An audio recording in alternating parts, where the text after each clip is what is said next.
કેમ છો મિત્રો? જય યોગેશ્વર, જય સ્વામિનારાયણ, જય શ્રી કૃષ્ણ. હું છું શિલ્પા અને શિલ્પાસ કિચન રેસિપીસમાં તમારું સ્વાગત કરું છું. શું તમને પણ લારી પર ઊભા રહી અને તીખી, ચટપટી અને ગરમા ગરમ રગડાપુરી ખાવાની મજા આવે છે? જોતાં જ મોઢામાં પાણી આવી જાય એવી આ ડીશ છે. આપણે આજે ઘરે બનાવીશું. શિયાળામાં લીલા વટાણા ખૂબ જ સરસ મળતા હોય છે, તો આજે આપણે લીલા વટાણાની રગડાપુરી બનાવીશું. જુઓ, છે ને એકદમ ટેસ્ટી, જોતાં જ ખાવાનું મન થઈ જાય. શિયાળાની આ સ્પેશિયલ વાનગી. ઘણીવાર આપણને એમ થાય કે ઘરે બજાર જેવો ટેસ્ટ નથી આવતો, પણ આજે આપણે બનાવીશું એકદમ પરફેક્ટ માપ સાથેનો રગડો, જે ઠંડો થયા પછી પણ જામે નહીં. આ રેસીપી એટલી સરળ છે કે એકવાર જોશો ને તો અત્યારે જ બનાવવાનું મન થઈ જશે. આ રગડાપુરી નાના બાળકોથી લઈ અને વડીલો સુધી બધાને જલસો કરાવી દેશે. તો વિડીયો સ્કીપ કરી આવીને છેલ્લે સુધી જોજો, કારણ કે વચ્ચે વચ્ચે હું તમને અમુક ખાસ ટિપ્સ આપીશ. તો ચાલો રગડો બનાવવાનું શરૂ કરીએ. એ પહેલાં મારે તમને એક વાત કહેવાની છે કે જો તમે મારી ચેનલને હજી સુધી સબસ્ક્રાઈબ ના કરી હોય ને તો આવા જ નવા વિડીયો જોવા માટે ચેનલને સબસ્ક્રાઈબ કરી લેજો અને બાજુમાં જે બેલ આવે ને એને પણ ઓન કરી લેજો, જેથી નવા વિડીયોની નોટિફિકેશન આવે અને નવો વિડીયો તમે તરત જોઈ શકો. અને હા, વિડીયો કેવો લાગ્યો ને મને કમેન્ટમાં કહેજો. જો વિડીયો તમને થોડો પણ ઉપયોગી બને તો બીજા સાથે શેર જરૂર કરજો, જેથી એમને પણ ઉપયોગી બની શકે. તો ચાલો બનાવવાનું શરૂ કરીએ.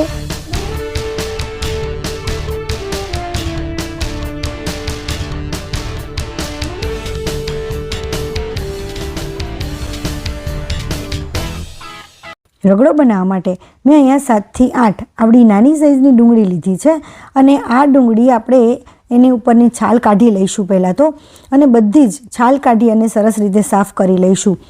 અને મિત્રો અહીંયા છે ને બીજી 7 થી 8 ડુંગળી વધારાની એક્સ્ટ્રા સુધારી અને એને પણ આપણે રાખી દેવાની છે. એટલે ઓછામાં ઓછી લગભગ 15 નંગ જેટલી ડુંગળી આ રીતે કરી લેવાની છે. અને આ બધી ડુંગળી છે ને એને આપણે આ રીતે ચોપર હોય ને તો આ ચોપરની મદદથી એકદમ મસ્ત રીતે ઝીણી એવી ક્રશ કરી લઈશું. તો ક્રશ કરવા માટે આપણે એના થોડા કટકા કરી લઈશું, એટલે ક્રશ કરવામાં થોડી સરળતા રહે. તો આ બધી જ ડુંગળી અત્યારે આપણે એકદમ સરસ રીતે ક્રશ કરી લઈએ. એકદમ ઝીણું ક્રશ કરી લેવાનું છે. અહીંયા જે આ 7 થી 8 ડુંગળી છે એ ડુંગળી આપણે ક્રશ થઈ જાય ને પછી બીજી 7 થી 8 ડુંગળીને ક્રશ કરી લેવાની છે અને એને આપણે અત્યારે સાઈડમાં રાખી દઈશું. તો આ ડુંગળી એકદમ મસ્ત રીતે ક્રશ થઈ ગઈ છે.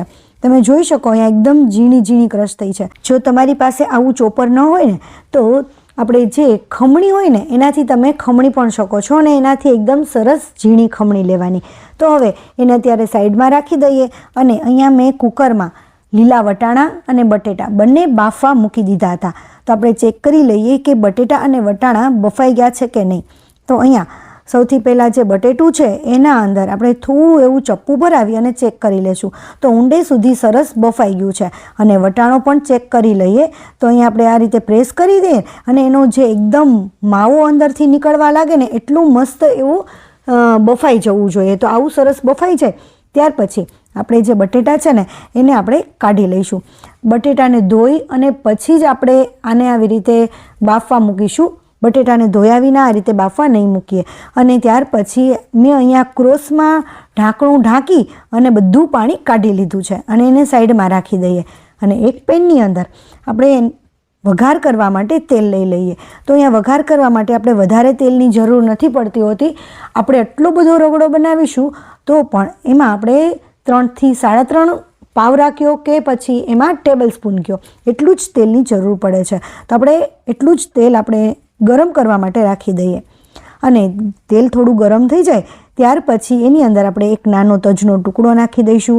2 નાની સાઈઝના તમાલપત્ર લીધા છે તો એ તમાલપત્ર નાખી દઈશું. અને ત્યાર પછી અહીંયા લાલ મરચાં છે તો આ જે લાલ મરચાં છે ને એને ભાંગી અને નાખીશું, જેથી એના અંદરનો ટેસ્ટ પણ ખૂબ જ સરસ આવે. તો અહીંયા 3 જેટલા મેં લાલ મરચાં લીધા છે. અને ત્યાર પછી 7 થી 8 જેટલા તીખા અને 7 થી 8 જેટલા લવિંગ. એક મોટી ચમચી ભરીને આપણે વરિયાળી નાખીશું અને 1 ચમચી જેટલી આપણે જીરું નાખીશું. ત્યાર પછી અડધી ચમચી આપણે હિંગ એની અંદર એડ કરી દઈશું. આ બધા ખડા મસાલા છે એને એક વખત હલાવી લઈએ, જેથી આપણા બહુ બળે પણ નહીં અને ગેસ ધીમી રાખવાની છે ફ્લેમ. અને ત્યાર પછી અહીંયા મેં આદું લીધું છે લગભગ આપણે ચમચીથી ગણતરી કરીએ ને તો 2 ચમચી જેવું થાય આ છીણેલું આદું છે, નહીંતર 2 ઇંચ જેટલું આદું લ્યો એટલે 2 ચમચી જેટલું સરસ છીણાઈને તૈયાર થઈ જાય છે. તો એ આદુને આપણે થોડું હલાવી લઈએ જેથી એની કચાશ પણ નીકળી જાય. અને અહીંયા મેં 7 થી 8 જેટલા લીલા મરચાં લીધા છે, કારણ કે આપણે બીજી કોઈ તીખાશ આમાં નહીં નાખીએ, કારણ કે બાળકો પણ ખાઈ શકે જેટલું તીખું ખાવું હોય એટલું. તો અહીંયા મેં લીલા મરચાં લીધા છે 7 થી 8, એની જ આપણે તીખાશ વાપરીશું. અને ત્યાર પછી આપણી જે ડુંગળી છે એ પણ એની અંદર નાખી દઈએ. જે 7 થી 8 જેટલી ડુંગળી ક્રશ કરેલી હતી ને ચોપરમાં, એ બધી જ ડુંગળી નાખી દઈએ. અને બીજી જે 7 થી 8 ડુંગળી આ રીતે ચોપ કરી અને અલગ રાખી દેવાની છે. એની આપણે જરૂરિયાત પ્રમાણે ઉપયોગ કરવાના છીએ. આદુ, મરચાં અને ડુંગળી એની કચાશ નીકળી જાય ને ત્યાં સુધી આપણે એને સાંતળીશું. આદુ, મરચાં અને ડુંગળી એને પરફેક્ટ રીતે પકાવવા ખૂબ જ જરૂરી છે, જેથી આદુ અને ડુંગળી બંનેની જે કચાશ નીકળી જાય ને તેનાથી એ સ્વાદિષ્ટ બને છે. જો કાચું રહી ગયું હશે ને તો એનો ટેસ્ટ ફરી જાય છે અને પછી આપણને એવું થાય છે કે ઘરે જે આપણે રગડો બનાવીએ છીએ ને એનો ટેસ્ટ બજાર જેવો નથી આવતો. તો આ વાતનું આપણે ખાસ ધ્યાન રાખીશું કે ડુંગળી અને આદુ એ બંને પરફેક્ટ રીતે પાકી જવા જોઈએ. હવે ડુંગળી એકદમ સરસ ગોલ્ડન કલરની થઈ ગઈ છે અને આદુની કચાશ પણ નીકળી ગઈ છે. તો ત્યાર પછી બીજા મસાલા આપણે કરી લઈએ. અહીંયા હળદર નાખીએ છીએ. તો આપણે વધારે રગડો બનાવીએ છીએ એના જ પ્રમાણમાં બધા મસાલા એડ કરી દઈએ. તો અહીંયા 1.5 ચમચી જેટલી મેં હળદર નાખેલી છે. ચમચી નાની હતી એટલે 3 ચમચી જેવું થયું છે, પણ મોટી ચમચી આપણે યુઝ કરીએ તો 1.5 ચમચી જેટલી થાય છે. અને હળદરને મિક્સ કરતા જઈએ એટલે બધા મસાલા પાકતા જાય. અને ત્યાર પછી એની અંદર આપણે મીઠું નાખી દઈએ. મીઠું પણ આપણે બટેટા અને જે વટાણા છે એના પ્રમાણમાં જ આપણે મીઠું નાખી દઈશું અત્યારે. હવે આ સમયે હળદર અને મીઠું નાખવાથી શું થાય ખબર છે કે હળદર છે ને એકદમ સરસ રીતે એનો સ્વાદ પકડે અને કચાશ દૂર થાય. અને જે મીઠું છે ને એ છે ને પોતાનું પાણી છોડે છે. અને અહીંયા ખાંડ પણ યુઝ કરું છું. તો અહીંયા ખાંડ 3 ચમચી હું નાખું છું. તો આ ખાંડ અને મીઠું એ બંને છે ને પોતાનું પાણી છોડે છે અને જે ડુંગળી છે ને એ બહુ વધારે ક્રિસ્પી થાય ને એ ક્રિસ્પી નહીં થવા દે. અને ત્યાર પછી અહીંયા મેં 2 ટમેટા મીડિયમ સાઇઝના એના એકદમ ઝીણી ઝીણી કટકી કરી લીધી છે અને એ કટકી આપણે એની અંદર નાખી દઈએ. અને બધા મસાલા છે ને એકદમ સરસ ફૂલાઈ જાય અને જે આપણા ટમેટા છે ને એકદમ ગળી જાય, સરસ એવા સોફ્ટ થઈ જાય ને ત્યાં સુધી આપણે એને પકવવાના છે.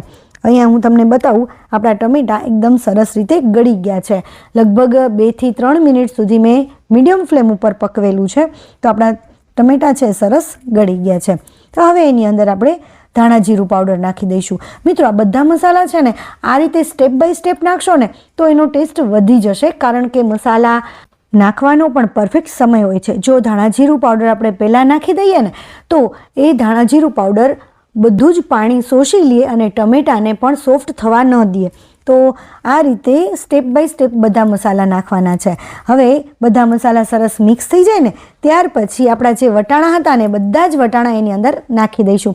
મિત્રો, અહીંયા મેં છે ને 500 ગ્રામ જેટલા વટાણા લીધા છે અને સામે 400 ગ્રામ જેટલા બટેટા લીધા છે.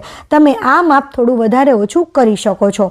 અને આ વટાણાને છે ને એકદમ મસ્ત રીતે મસાલા સાથે મિક્સ કરી દઈએ અને આ રીતનું જે પાઉંભાજી મેશર આવે છે એનાથી આપણે મેશ કરી લઈશું વટાણાને સરસ રીતે.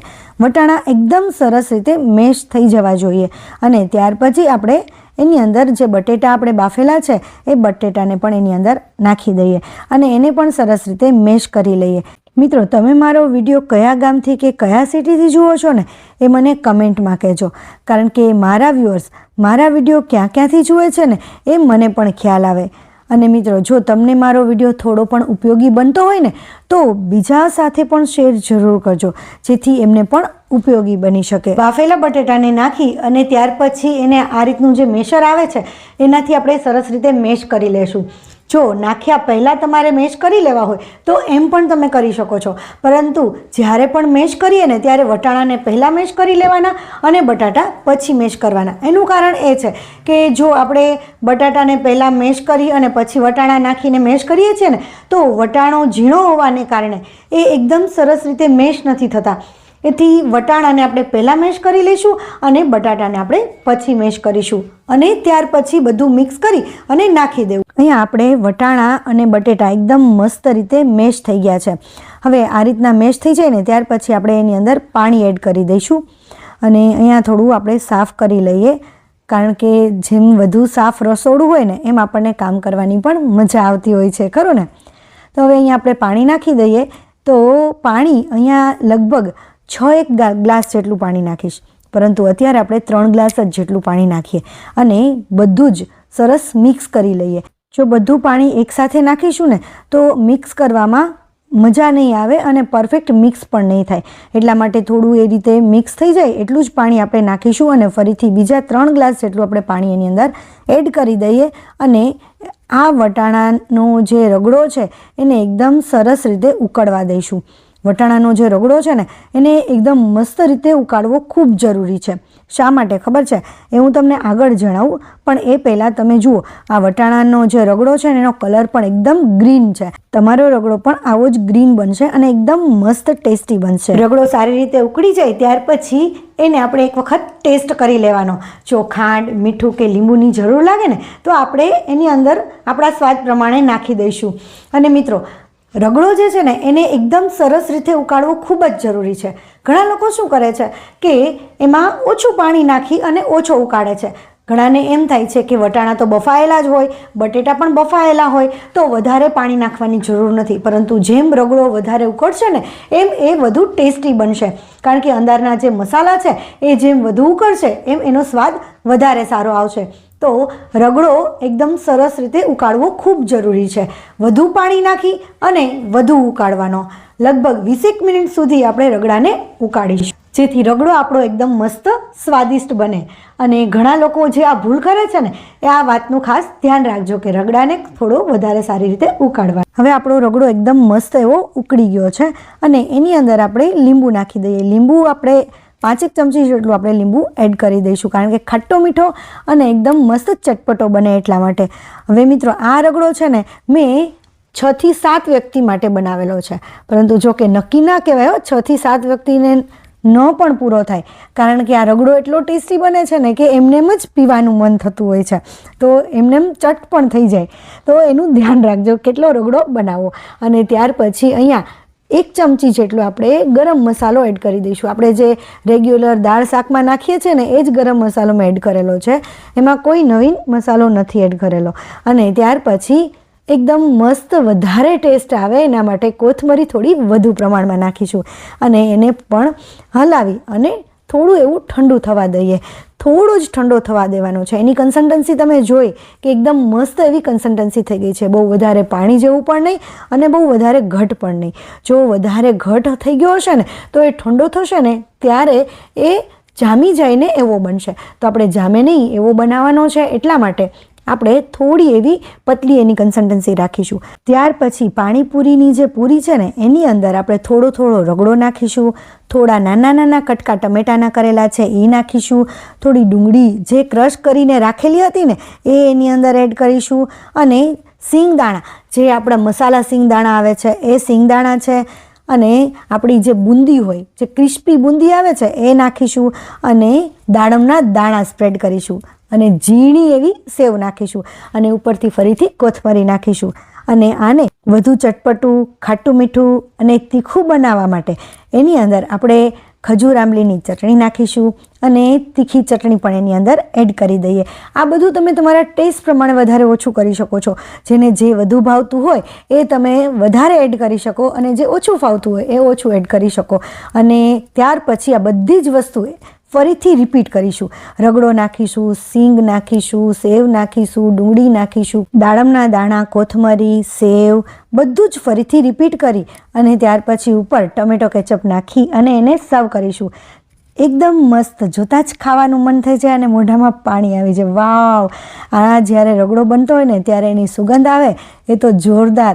જો ભૂખ ન લાગી હોય ને તો તરત જ ભૂખ લાગી જાય ને એવો ટેસ્ટી આ રગડો બનીને તૈયાર છે. મિત્રો, તમને મારી આ રેસીપી કેવી લાગીને એ મને કમેન્ટમાં જરૂર જણાવજો. અને જો તમને મારી રેસીપી થોડી પણ ઉપયોગી લાગી હોય ને તો બીજા સાથે પણ શેર જરૂર કરજો, જેથી એમને પણ ઉપયોગી બની શકે. અને આવી જ નવી નવી રેસીપી જોવા માટે જો તમે મારી ચેનલને હજી સુધી સબસ્ક્રાઈબ ના કર્યું હોય ને તો સબસ્ક્રાઈબ પણ કરી લેજો. Thank you for watching. નવી રેસીપી અને નવા વિડીયો સાથે આપણે ફરીથી મળીશું. ત્યાં સુધી બાય બાય.